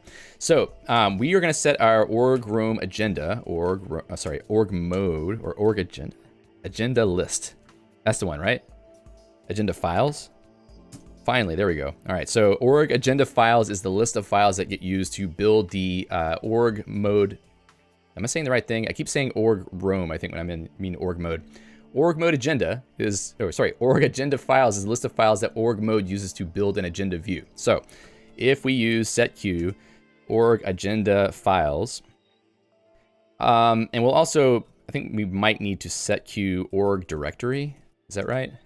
Org directory to the, I don't know if it's necessary, but we're going to do it anyway. Org roam, the roam files path. And then org agenda files, we're going to set to the result of my org roam get project notes. And I think we actually need to change this function to not use title. We want to use the file instead. Let's make sure that's the right function. Okay, access slot file of org roam node. I don't actually know what the file path is going to look like, but we're about to find out. So I'm going to run these 2 lines. Wrong number of arguments mapchar 3. Okay, so I did something wrong here. I think I probably deleted a parenthesis whenever it wasn't supposed to be deleted. Yep. So there we go. There that is. And then we'll fix that. Okay, let's try this one more time. So now we have 3 entries in the list of org agenda files, and those are all the files for the notes that we had added the project tag to. So now, if we were to call up org agenda, and we could say agenda for the current week or day, then we'll see that the clean the yard note shows up here because we've added that to our agenda list. We dynamically loaded the set of notes that have the project tag, and we're able to build the list of the org agenda list. Is that right? Org agenda files to build the agenda from. So now we have that chores entry here. However, you do see here that this is kind of ugly looking. The file name from org roam has that timestamp at the very beginning of it, and it doesn't look so nice. There is a way to fix that. I believe that this blog post actually does describe how you might do that, or another one in this list does, because I actually fixed that once before. So let's see, timestamp.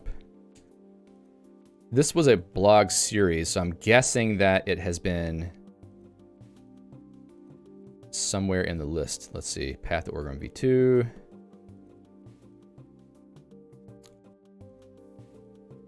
So this is definitely a really good source for information if you want more about how you can do more advanced things for org roam. So I think I have something for this in my own config somewhere. Let me check my config. FDW org roam.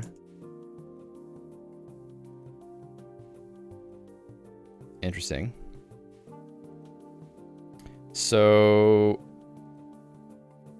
there was some configuration I did for updating the way that, oh, that's what it was. I think there was a a file alias or something that I set on the file. What was that?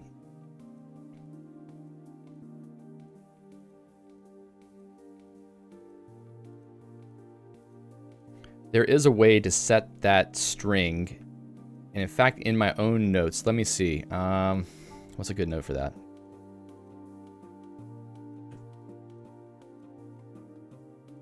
File tags, category. I think category is the key here. So let me go back into the other config. This may be something else that needs to be configured for agenda views, but I'm going to try this really quickly and see if it works. So if I go to the chores view here, which is the one that we care about, I drop this category in and just call it chores. Save that. And then pull the org agenda, then it shows up as chores. So it is a little bit of a pain if you want to do it this way, because in addition to the title of the document, you also have to set a category that is the same string or very similar. However, you could set up your you could set up a capture template for capturing new projects. I believe we showed that in the second episode of the Org Roam series. And then automatically put this category in so that that category gets used in the agenda listing instead of the ugly name of this file to begin with. So category is the key to making this show up correctly. And in fact, you can set this to whatever you want. Stuff to do. If I save that and go and refresh this agenda, then it tells me stuff to do. So you can set that string to whatever you want. So the file level category is what will get shown here in the agenda view, depending on whether it's in the file or not. So yeah, that shows how we can have a agenda view that is pulled together from the list of files that are in your Org Roam notes. So if you prefer to keep all your to-do items somewhere in your notes, in project notes, then this would be something that would allow you to do that very easily. Now, you may need to create a function that can refresh that list of notes every time a note is edited. That might be too often, I don't know. Or you could do like a timer in the background, like every 5 minutes it refreshes your list of notes, so that every time you generate your agenda, you get the latest list of agenda files for all of your Org Roam notes. But that may not be a problem for you. You'll just have to see how your workflow goes if you try to go with this approach. I use this approach whenever I do actually use an agenda. A lot of times I don't, but when I do use an agenda, I use my Org Roam notes for that, because I think that it's nicer than having to maintain that list by hand. All right, if anybody has any questions about that as well, please feel free to chime in. Okay, so let me copy over the code that we wrote so far for that, while people are thinking of questions.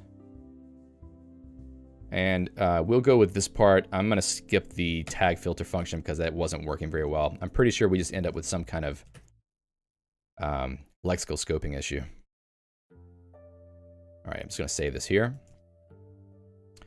All right, so now build an agenda from projects linked to a particular node. This may not be something that's that useful, but it's an idea that I had based on the information we have available to us.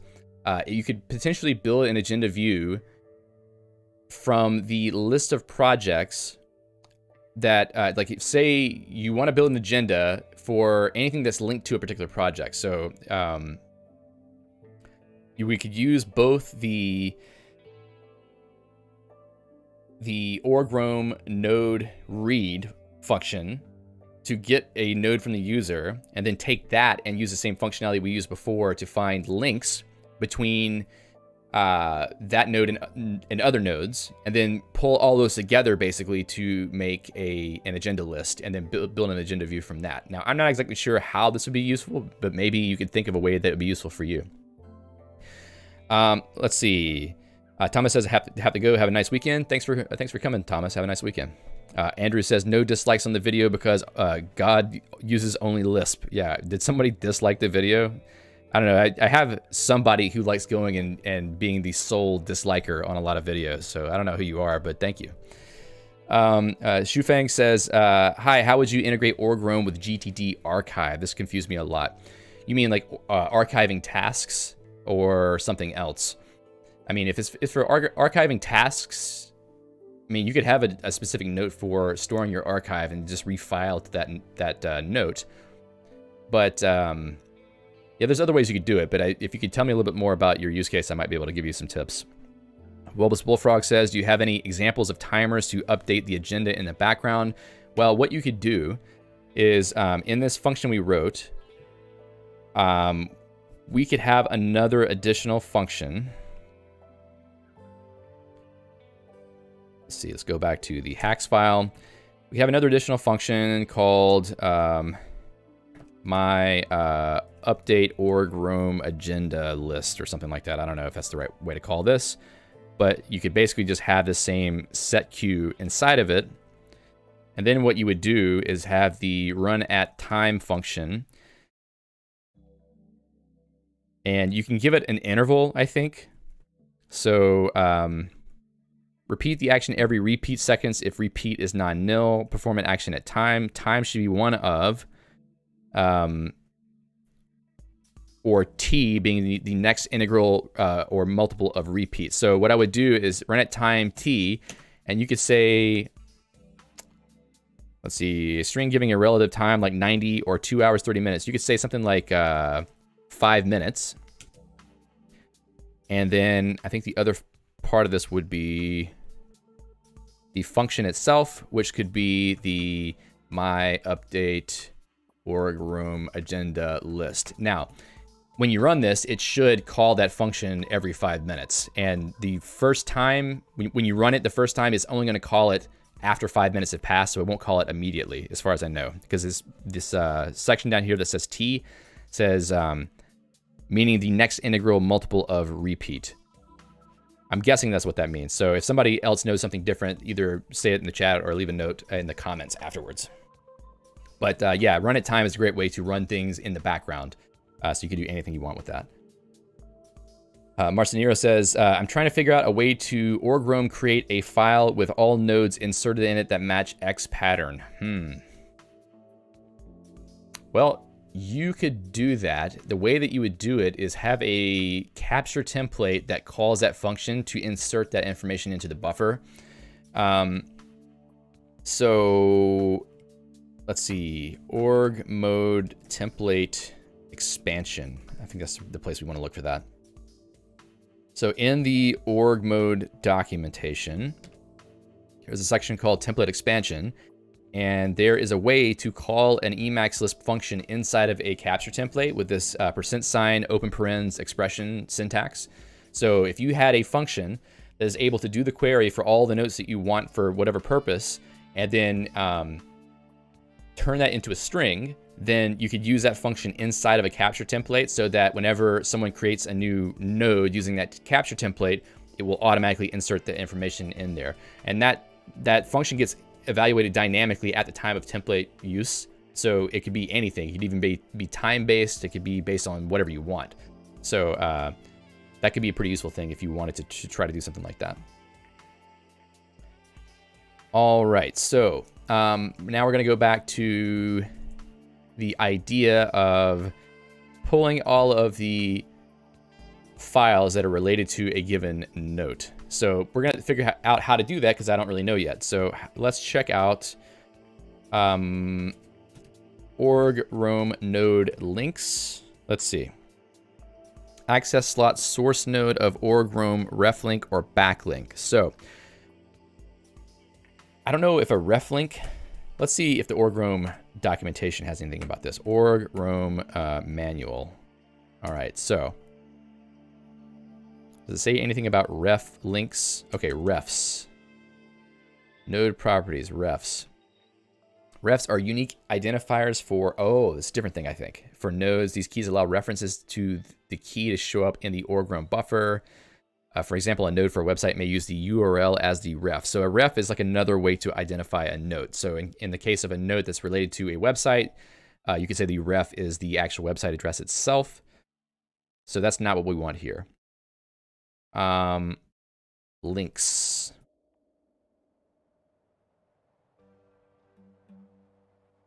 Let's see, configuring what is displayed in the buffer. Don't care about that. Org roam buffer. Unlinked references. Let's see. Let's go back to the beginning of the file here and then check. Links between nodes.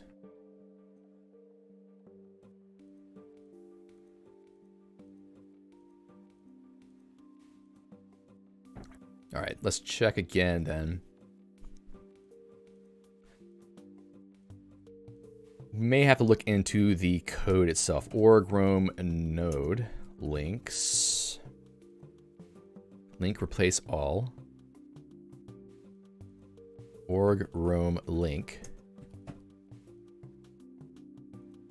Org roam follow link, replace link at point. How about org roam link? Is there any code for that? Nope. Check DB also. Link function to open the ref of the node at point if it in a browser if it's a URL will be neat. That's actually not a bad idea. Yeah. All right, so let's see. Org roam DB map links run functions over all links in the current buffer. Yeah, this is some of the other files. Oops, excuse me. Some of the other functions that would be useful, but maybe not useful in this particular context. Org element map. Okay. Hey, Pavel. Yeah, I think we did a couple cool things at least. Insert node data, blah, blah, blah, blah, blah. Okay, so links. Let's just take a look at this really quickly. So we're doing a foreign key between the source to the ID. And the source in this case being probably the... yeah.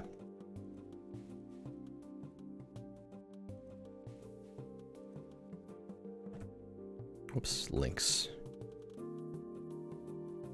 Can I find, let's see, what was it from?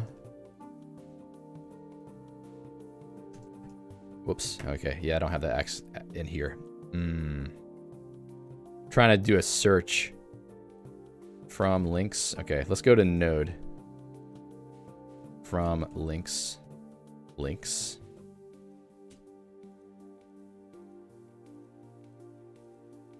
There was that big mega query somewhere where it pulled everything in. If I can find that.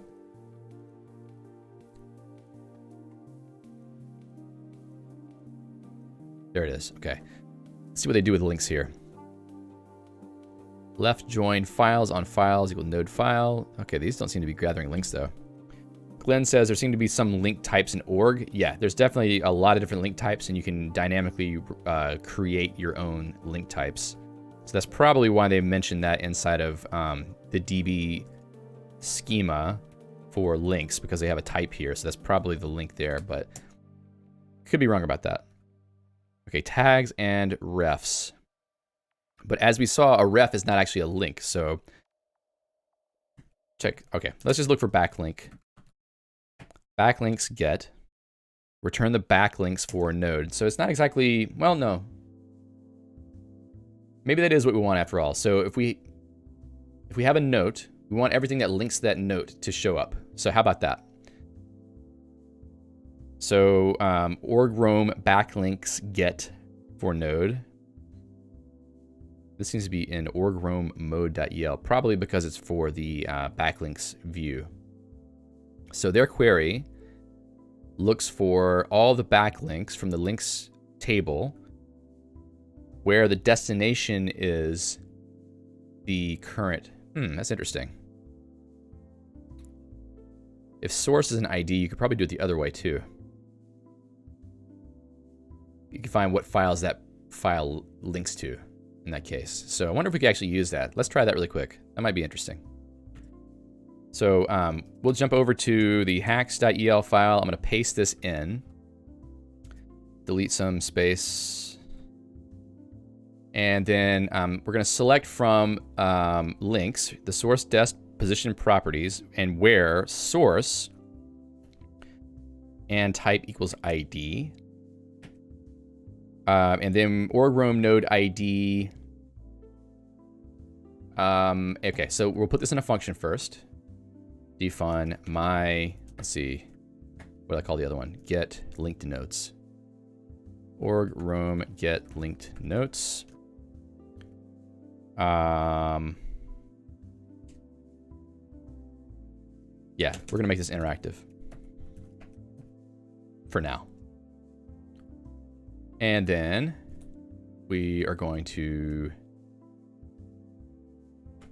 org roam node read. And we're not going to put any restriction on what that's supposed to be. So actually, let me do another thing. Node. Yep. And then close that there. Yeah, I know. The indentation that I'm doing here is stupid, but let's just roll with it. All right, so I think this all should do the trick now. So I'm going to run that. Well, what's it going to do, actually? I need to write out this result somehow.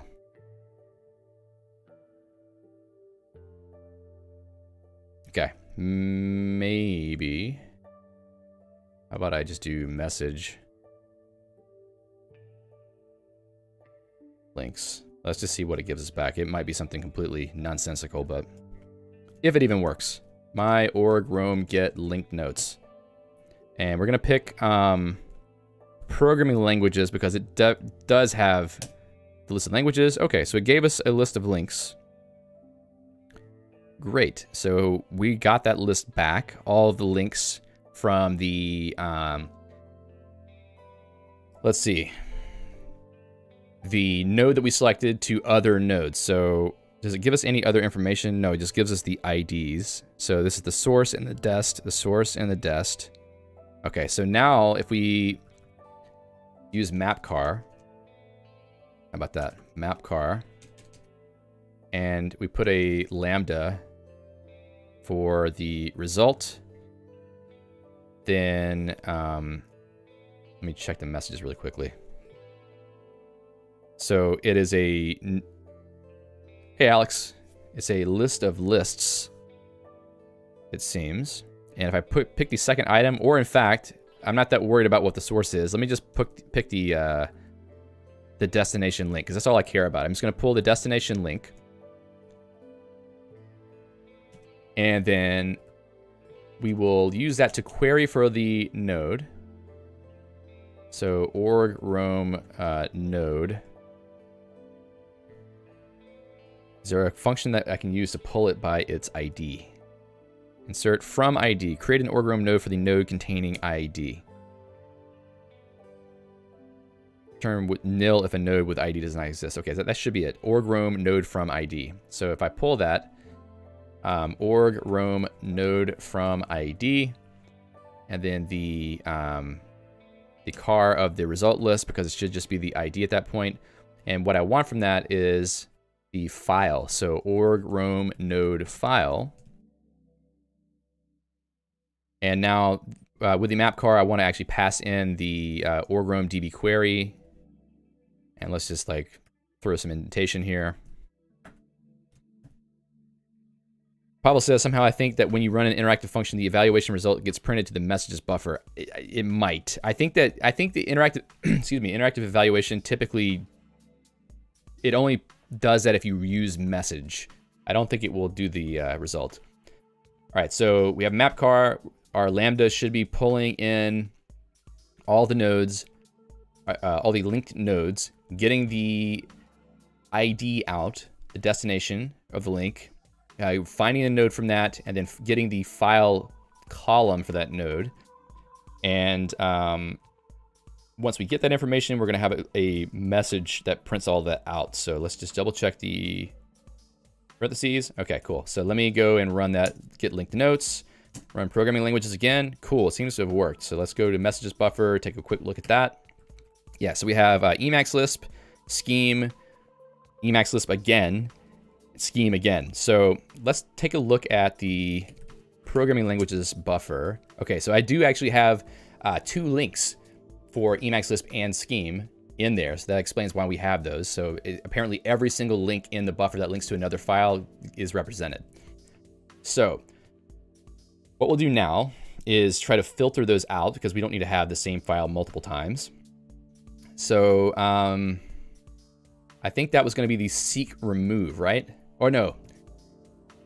Let's see. Do we still have that? Sequences, Emacs Lisp manual sequences. There's got to be a way to get only the distinct items. There may just be a function called distinct, but let's see. Distinct, unique. Ah, there we are. UNIQ for unique. Is the list of elements of sequence with the duplicates removed. So what I'm going to do is go back to our code and then run seek unique. And I think that's all I need, right? Just the single list. Cool. So I'll just pop this over one indentation level, run that one more time, and then run the function, pick programming languages, and oh, let's see. Set. I typed it wrong. Select distinct. Oh, yeah, you're right about that, actually. So, is that going to work? Vit Firingish says use the distinct keyword. I'll try that in just a second. Let's make this work first, and then I'll try that also. So I put the wrong character there. So just seek unique. Run it one more time. Programming languages. And now it seems that we do get just the 2 unique items. So let's try this really quick. I'll take that off. And we're going to try distinct here and see if that works. Make sure that we balance. Then I'm going to run it one more time. Programming languages. Syntax error near distinct. Let me check the Emacs SQL. Can I type? There we go. Distinct. Unique. Table constraints, make unique. That's probably not what we're looking for. Let me check this really quickly. Distinct.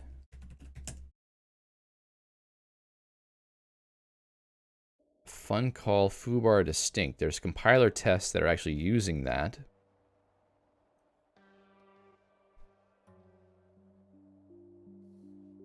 So distinct can be used in the select statement for a particular. You need a fun call? Count.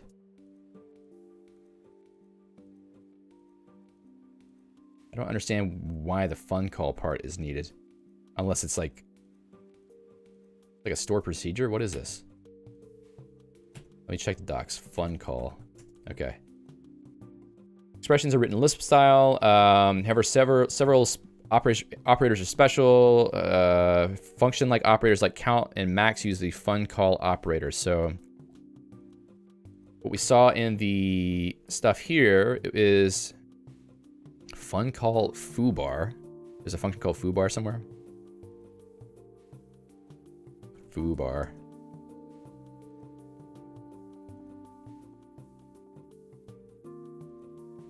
I don't know exactly where that function would be defined unless it's a store procedure or something. Okay, so we're just going to keep it simple. Org tag completion seems to be using distinct. Oh, okay, cool. Let me actually check that. Yeah, maybe Pavel, that's the way it's supposed to look. Let me check this then. Let's do this really quickly. This may work.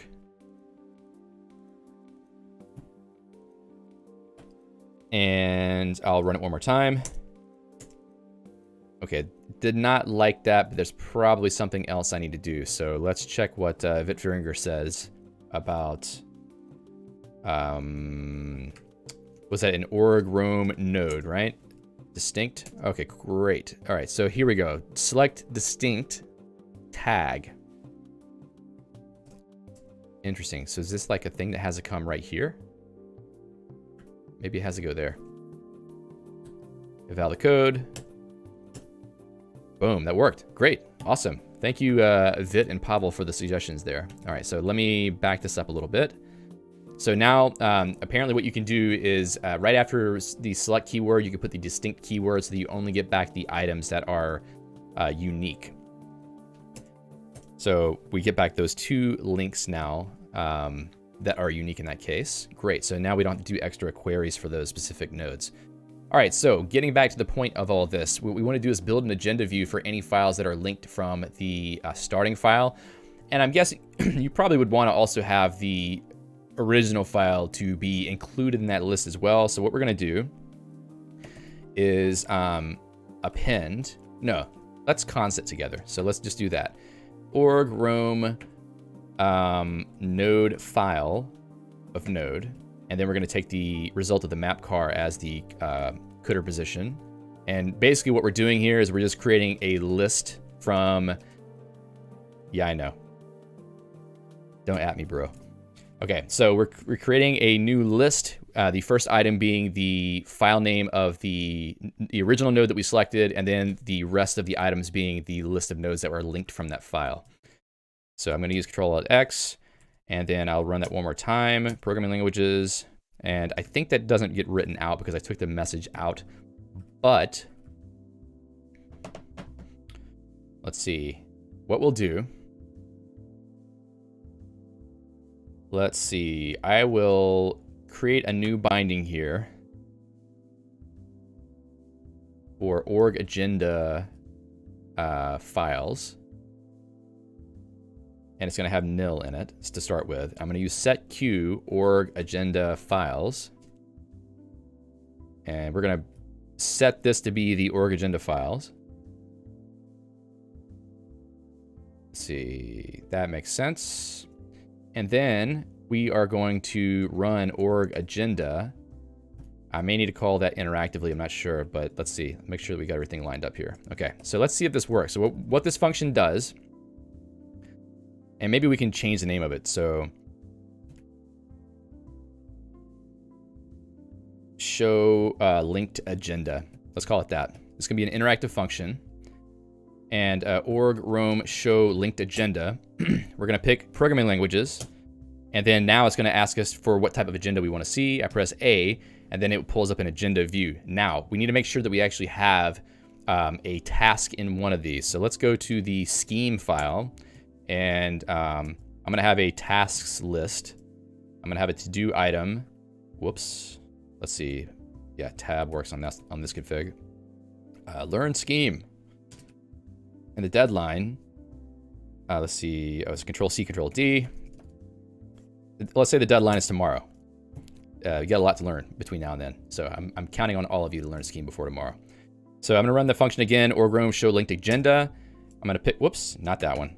I'm gonna pick programming languages, press A, and then now we have that learn scheme entry. So we've been able to gather all of the nodes that are linked from a particular node and build an agenda view out of that. Now, like I said, I don't exactly know how you would go about using that, but maybe you can think of some ways that you might want to do it. One way you can think about it is if you had a project's note or a set of different notes about like sort of categories of projects, then you could say for a specific note, you could get all of the list of files that are related to that sort of project group, I guess you could say. So you could do that with a tag also, but you would have to have different tags for different projects. And let's also make sure that we did not change. Yep, so the way that we did this in the code was a temporary setting of the org agenda files variable. So what I've done here is basically create a new dynamic scope for org agenda files so that when we call it here, it's only being set temporarily within the scope of this code that's being executed so that it doesn't actually set our global agenda. So if I were to just run org agenda now, we would still get the agenda for the project files that we had set previously. So this allows you to show a temporary agenda that only is linked to the files that you've queried for in this case. So that's kind of cool. I don't know, like I said, don't know how useful it is, but we did it. Thank you both to Pavel and to Vitfiringer for the suggestions there. So I'll drop this code into the notes file. From tagged nodes, from projects linked to a node. All right, so we just dropped that here. Let's see, what else did I have as an idea? Build an agenda with nodes that are due after a particular date. We don't have time for that, but just like we did with everything else, you should be able to build a query that can look for any nodes that have deadlines after a particular date, but that's probably less likely because you would actually have to be setting the deadline on a heading that was also a node, and that's probably not quite as common because if you have a heading that's like for a to-do item, you're probably not making individual IDs for those because that would just be kind of unwieldy. Okay, last thing, adding information to the node completion list. So whenever you pull up the list of nodes, so Control-C, N, F, you can see that there is a tag that gets showed here at the end. But apparently there is a way to customize what information goes there. So for instance, if we look at the org roam, I don't remember what the variable name is for this. So if anybody knows it, shout it out, but we should find it pretty fast, I think. There's some format string you can use to customize that. I'm trying to look at the bracket completion, new file path. I think that's it. Org roam node display template. So this is actually a variable that you can edit to change how those nodes are listed in a completion list in case you want to add more information to it. So for instance, we could go to our hacks file and we could set the org roam node display template to be something like title star, and this star thing, I think that's actually how wide that particular thing should be. And as you can see here, tags only has 10 characters. If you want to see more tags, you can actually make that wider. But I think that the things that we're pulling in here are stuff that comes from the properties on the node. So we could do something like to do even if we wanted to. And we could have that be a length of, let's say, 5. And then we could have tags of 20 if we want to show multiple tags. And then use Control-X, Control-E, or Control-Alt-X to evaluate that. And now if I use Control-C and F, see here that we have this not Lisp tag. It's actually visible now because it's not being truncated anymore. But none of our nodes actually have a to-do item on them yet. But what we're going to do is go to, I think, the scheme note. And here is a node for, it's called resources. We know that it's a node in org roam because it has an ID attached. So what if I do to do here and then save that? So if I use Control-C and F, then you can see that resources here has a to do item for some reason. I don't know why it has T colon in front, but let's go and change that configuration really quick to maybe 10 instead. So let's make it 10 characters wide and see what we see. So Control-C and F, and now we see T colon to do for these. And it's interesting that this sort of seems to bubble up. Oh, maybe I have aliases set up for resources to both scheme links and scheme resources. So those alias entries also show up to show the to do there as well. So this could be interesting if, let's say, you're using your org roam notes to write and you want to keep track of the status of something you've been writing. Like for instance, maybe you know that you need to come back later and flesh out a particular note. If you set it to do on that, and then you were able to look at your whole list, you could just type in to do and see which ones still have a to do state, and then go find those and edit those. So it's actually, it could be pretty useful. And all you have to do is just set the string. So you just pull whatever information you want from the node information. How about deadline? Let's see what deadline says. So maybe we can show deadlines in this list. And if I go back to the scheme note and set a deadline here, let's say for next Friday, save that, and then Control-C and F. So it doesn't, oh, it does show it. So it actually does show it as a formatted date string, which is great because that way we get to see what the actual date is for the deadline. And I think you could also, like, for instance, man, Control-G, please. Thank you. All right, so let's go back to hacks.org. You could put a string in front here like deadline, colon, if you wanted to. But obviously that would require that all of them actually have a deadline. I don't think you can make that conditional based on whether there's a deadline set or not.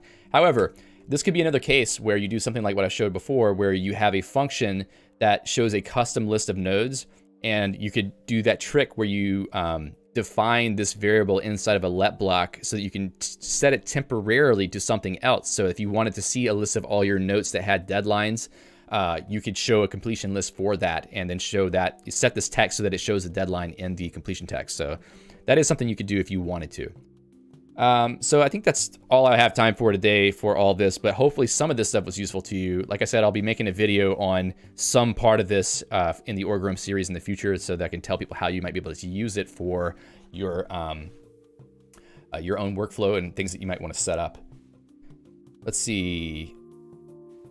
Max Rove says, sorry if this has been answered. How to search for certain text in orgroom across all nodes. I think that for that, you're probably going to want something else like ripgrep or grep or any kind of, searching function. Dash is another, is that the right one? Emacs dash search. I think that's the right one. If it's not, somebody tell me. It starts with D. No, it's not that. Deft.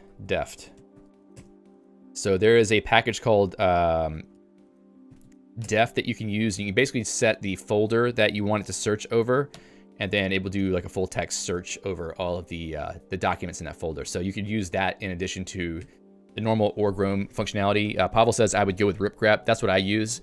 I have a way to invoke consult ripgrep. I think that's the function. Consult ripgrep. Yeah. So if you use consult ripgrep over that folder, then you'd be able to search basically over all the text in that, and it's really, really fast if you have ripgrep installed. So that can work really well. Yeah, consult ripgrep. All right.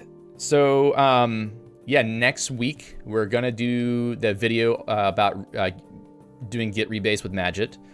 And then we're going to have another stream on Wednesday for hacking on EXWM. And then Friday, we'll do another normal live stream like this. Probably it will be more of a conversation topic and not so coding heavy like it was this time.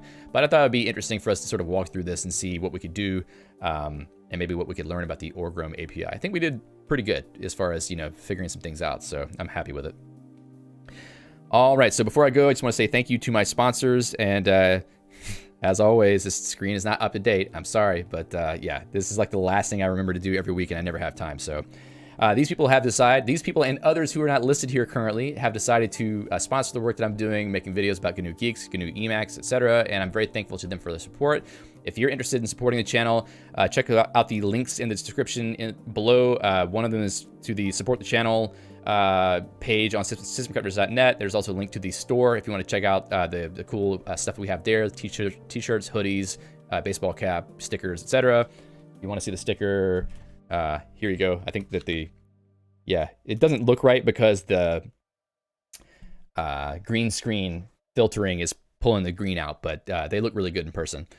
And also, if you don't want to do if you don't want it to support like that, definitely just leaving a like on the video or any videos that we post on the channel is really helpful. It helps with engagement on YouTube, which helps push us in the algorithm so that more people find the videos.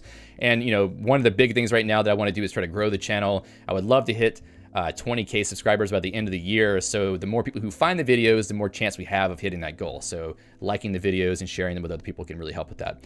So until next time, hopefully this was it was useful for you. Let me know in the comments if it was useful or if you find any other cool ways to use the orgroom DB API, and I might integrate that into the video that I make in the future. And yeah, until next time, thanks so much for watching. I appreciate all of you who were here today. Thanks so much for being here, and happy hacking. See you next week. Thanks a lot.